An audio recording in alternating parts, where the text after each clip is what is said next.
नमस्कार and welcome to Bharat affairs. West Bengal में जब से चुनाव के नतीजे आए हैं और जब से नई सरकार बनी है, बांग्लादेश आज के टाइम में काफी ज्यादा पैनिक मोड में है, क्योंकि अब बांग्लादेश के जिहादिस्ट रेडिकल जो ग्रुप्स हैं ये भारत को धमकी दे रहे हैं कि भारत के पास में 24 आवर्स का अल्टीमेटम है। इवन कि यहाँ पर वेस्ट बंगाल के जो नए सीएम है शुवेंदु अधिकारी, इन्हें भी यहाँ पर धमकी दी जा रही है। पीएम मोदी को यहाँ पर धमकी दी जा रही है। यहाँ तक कि यूपी के जो सीएम है इन्हें भी यहाँ पर धमकी दी जा रही है। एक्चुअली यहाँ पर हुआ यह है कि बांग्लादेश की जो कैपिटल है ढाका, यहाँ पर बांग्लादेश के जो इस्लामिक आंदोलन है, जो एक जिहादिस्ट रेडिकल ग्रुप है बांग्लादेश का, इनकी तरफ से एक रैली की जाती है, जिसको लेकर सोशल मीडिया में काफी आपको वीडियोस देखने को मिल जाएंगे। जिस वीडियो में ये कहा जा रहा है कि हम लोग भारत को 24 आवर्स का अल्टीमेटम दे रहे हैं और 24 घंटे के बाद में हम लोग भारत के ऊपर में अटैक करने वाले हैं। इवन कि यहाँ पर यह भी कहा जा रहा है कि जो बांग्लादेश के मुसलमान हैं और जो पाकिस्तान के मुसलमान हैं और जो भारत के मुसलमान हैं, ये सब मिलकर भारत के अगेंस्ट में मोर्चा यहाँ पर खोलने वाले हैं। वैसे बांग्लादेश यहाँ पर 26 प्रांतीय कहता है, तो इनके ऊपर में हम लोग अटैक करने वाले हैं। इवन यहाँ पर पीएम मोदी को लेकर और बंगाल के जो नए चीफ मिनिस्टर है शुवेंदु अधिकारी, इन्हें भी यहाँ पर थ्रेटन की जा रही है। और ये कहा जा रहा है कि जो वेस्ट बंगाल है यहाँ पर अगेन ममता बनर्जी को लाया जाए। आप यहाँ पर देख पाएंगे, if chief minister Mamata Banerjee is not reinstated they will attack India. फिर अगेन अगर आपका सवाल ये रहता है कि ममता बनर्जी को फिर से यहाँ पर लाने की बात क्यों की जा रही है, आपको बता दें कि जब वेस्ट बंगाल में SIR को कंडक्ट किया जा रहा था, स्पेशल इंटेंसिव रिवीजन को, जहां पर इलेक्शन कमीशन ऑफ इंडिया ने यह कहा कि 90 से लेकर 92 लाख वोटर्स ऐसे हैं जो घोस्ट वोटर्स है, या तो फेक वोटर्स है या फिर डुप्लीकेट वोटर्स है, जिन्हें यहाँ से डिलीट करने की बात की गई। और जैसे यहाँ पर 92 लाख वोटर्स को डिलीट करने की बात की गई, ममता बनर्जी यहाँ पर इनके डिफेंड में आते हैं। तो जब आज के टाइम में वेस्ट बंगाल में ममता बनर्जी अपनी पावर से हट चुकी है, तो ऐसे कंडीशन में जो बांग्लादेश के जो जिहादिस्ट ग्रुप है ये ममता बनर्जी के सपोर्ट में खड़े हैं। इवन कि यहाँ पर इन जिहादिस्ट ग्रुप की तरफ से ये भी कहा जा रहा है कि अगर भारत इंडो बांग्लादेश बॉर्डर पर अगर फेंसिंग भी करता है तो बांग्लादेश इस फेंसिंग से यहाँ पर डरने वाला नहीं है। खैर, ये पूरा मामला तब हमें देखने को मिल रहा है जब वेस्ट बंगाल में 15 साल से रूल करती आ रही जो टीएमसी पार्टी है ये डिफीट होती है। बीजेपी यहाँ पर जीत के आती है 207 सीटों के साथ में। और बंगाल की जो नई सीएम है शुवेंदु अधिकारी, बंगाल के नए सीएम बनते हैं। इन्होंने अपने फर्स्ट कैबिनेट मीटिंग में काफी महत्वपूर्ण यहाँ पर डिसीजन ले गए, जिसमें पहले तो यहाँ पर बॉर्डर को लैंड को लेकर यह कहा गया कि जो BSF है इन्हें 45 डेज के अंदर में जो लैंड पिछले एक लंबे टाइम से अटका हुआ था, इसे हम लोग ट्रांसफर करने वाले हैं। यहाँ तक कि जो एक्विजिशन प्रोसेस है इसे भी हम लोग एक्सेलरेट करने वाले हैं। जो एडमिनिस्ट्रेटिव बॉटलनेक्स है इन्हें भी यहाँ पर रिमूव करने वाले हैं। इवन की फेंसिंग को लेकर एक लंबे टाइम से जो हमें डिले देखने को मिला था, इसे भी अब कंप्लीट किया जाएगा, क्योंकि बांग्लादेश और भारत के बीच जो बॉर्डर है ये टोटल 4096 किलोमीटर का है। उनमें से जो वेस्ट बंगाल का बॉर्डर है ये 2217 किलोमीटर का है। उनमें से 560 किलोमीटर ये वो एरियाज है जहां पर फेंसिंग नहीं हुई है। उनमें से भी 100 किलोमीटर के अराउंड में ऐसे एरियाज है जो दलदली एरियाज है या फिर मार्शी एरियाज है,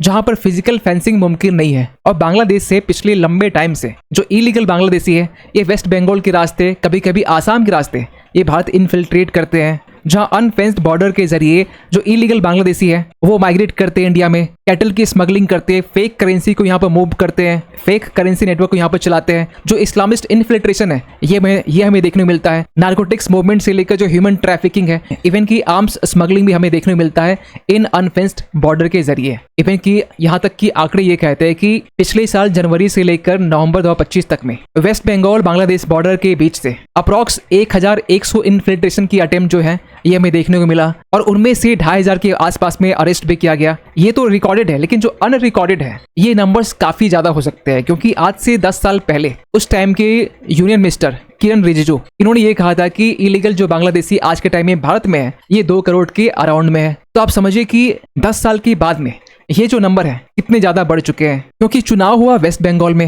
इलेक्शंस यहाँ पर जीता गया बीजेपी की तरफ से, लेकिन दर्द किसे हो रहा है? बांग्लादेश के जिहादिस्ट इस्लामिक रेडिकल ग्रुप को, जो साफ साफ ये इंडिकेशन कर रहा है कि बॉर्डर की फेंसिंग से ये तमाम जो इलीगल एक्टिविटीज है जो अब तक चलती आ रही थी, इस पर अब लगाम लगने वाली है। लेकिन बॉर्डर की फेंसिंग को लेकर एक सबसे बड़ा इशू देखने को मिलता था बॉर्डर के पास में फेंसिंग को लेकर, जिसको लेकर 1975 के टाइम में इंदिरा गांधी और उस वक्त बांग्लादेश के जो प्राइम मिनिस्टर थे मुजीबुर रहमान के बीच में एक पैक्ट को साइन की गई थी, जिसमें यह कहा गया कि जो बांग्लादेश और भारत के बीच में जो जीरो लाइन है, इस जीरो लाइन से 150 यार्ड्स के अराउंड में परमानेंट स्ट्रक्चर्स को यहाँ पर बिल्ड किया जाएगा। जैसे कि अगर ये जीरो लाइन है तो इस जीरो लाइन के 150 यार्ड्स के अंदर में जो फेंसिंग है वो की जाएगी। और 1975 से लेकर अब तक 150 यार्ड्स की जो फेंसिंग है वो ऑलमोस्ट 70% जो एरियाज है यहाँ पर कर ली गई है। लेकिन कुछ एरियाज ऐसे भी है जहां पर फेंसिंग को लेकर काफी विवाद देखने को मिला, क्योंकि कुछ एरियाज ऐसे भी थे जहां पर फार्मर के लैंड थे, जहां पर छोटे छोटे विलेज थे, तो इसको लेकर भी काफी इशू देखने को मिल रहा था। और पिछले ही साल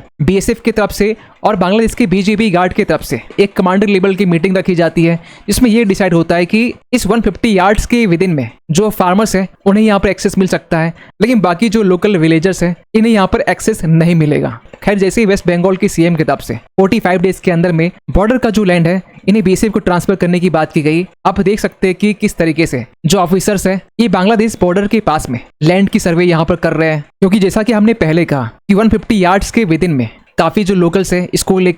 इसको लेकर भी विरोध देखने को मिलते हैं। तो इन सब इश्यूज को यहाँ पर शॉर्ट आउट करने के लिए प्रिलिमिनरी लेवल पर यहाँ पर सर्वे की जा रही है। और यहाँ ये भी कहा जा रहा है कि फेंसिंग के तौर पर यहाँ पर फिजिकल इंफ्रास्ट्रक्चर और स्मार्ट सर्विलांस दोनों को यहाँ पर इंक्लूड किया जाएगा, जहाँ फिजिकल इंफ्रास्ट्रक्चर के तौर पर डबल लेयर की फेंसिंग, एंटी कट जो बैरियर्स होते हैं, फ्लड लाइटिंग से लेकर जो पेट्रोल रोड्स होते हैं और वॉच टावर्स, इन सबको यहाँ पर इंस्टॉल किया जाएगा। वहीं स्मार्ट सर्विलांस के तौर पर thermal cameras, night vision system, ground sensors, drones और एआई असिस्टेड मॉनिटरिंग, इन सबको यहाँ पर इंस्टॉल करने की बात की जा रही है। मींस एक तरह से यहाँ पर एक comprehensive integrated border management system को यहाँ पर लाने की बात की जा रही है, जहाँ पर बार्ब्ड वायर के बियॉन्ड मींस जहाँ पर फिजिकल फेंसिंग पॉसिबल नहीं है, जैसे कि सुंदरबन का जो रिवराइन सेक्शंस है यहाँ पॉसिबल नहीं है, तो इस जगह पर जो बीएसएफ है ये बोल्टिंग टेक्नोलॉजी यहाँ पर डिप्लॉय करने वाली है, जैसे कि इंफ्रारेड सेंसर्स, थर्मल इमेजर्स, इवन की अंडरग्राउंड वाइब्रेशन डिटेक्शन, ये भी यहाँ पर इंस्टॉल करने वाली है। और इसके पहले भी आपने देखा होगा कि बीएसएफ की तरफ से ऐसे जो मार्सी लैंड है, जो दलदली एरियाज है,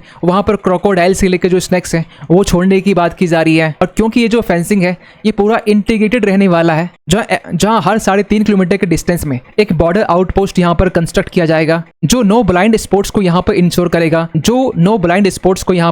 करेगा, और इसके लिए जो सर्विलांस ड्रोन्स है इन्हें यहाँ पर इंस्टॉल करने की बात की जा रही है। वहीं बांग्लादेश की तरफ से भी चुनाव के रिजल्ट के बाद में चाइना कार्ड यहाँ प्ले करने की कोशिश की जा रही है, जहां पर तीस्ता प्रोजेक्ट को लेकर भारत को यहाँ पर धमकी दी जा रही है, जबकि बांग्लादेश को यह मालूम होना चाहिए कि भारत बांग्लादेश के बीच में जो 30 साल का गंगा वाटर ट्रीटी था इसे इसी साल रिन्यू भी करना है। लेकिन भारत की तरफ से भी ये साफ साफ कह दिया गया है कि जो इलीगल माइग्रेशन है this is subject of India Bangladesh conversation, जहां इलीगल जो बांग्लादेशी है इनके जो रिपेट्रिएशन है ये सबसे बड़ा कोर इशू है हमारे लिए, क्योंकि बांग्लादेश की तरफ से चाहे उनके एमपीज हो या फिर उनके फॉरेन मिनिस्टर हो, उन्होंने साफ साफ ये कह दिया है कि बंगाल में बीजेपी के जीतने के बाद में एक बड़े नंबर्स में जो इलीगल बांग्लादेशी है ये वापस बांग्लादेश आ सकते हैं। और रही बात बांग्लादेश की पैनिक को लेकर जो यहाँ पर थ्रेटन की जा रही है और 24 आवर्स का अल्टीमेटम दिया जा रहा है, इनकी परेशानी यहाँ पर और ही बढ़ने वाली है जब वेस्ट बंगाल में CAA और NRC को लाया जाएगा। खैर, आपका सोचे पूछ अपडेट को लेकर कमेंट कीजिएगा। मिलते किसी अगली वीडियो में, तब तक के लिए थैंक यू सो मच।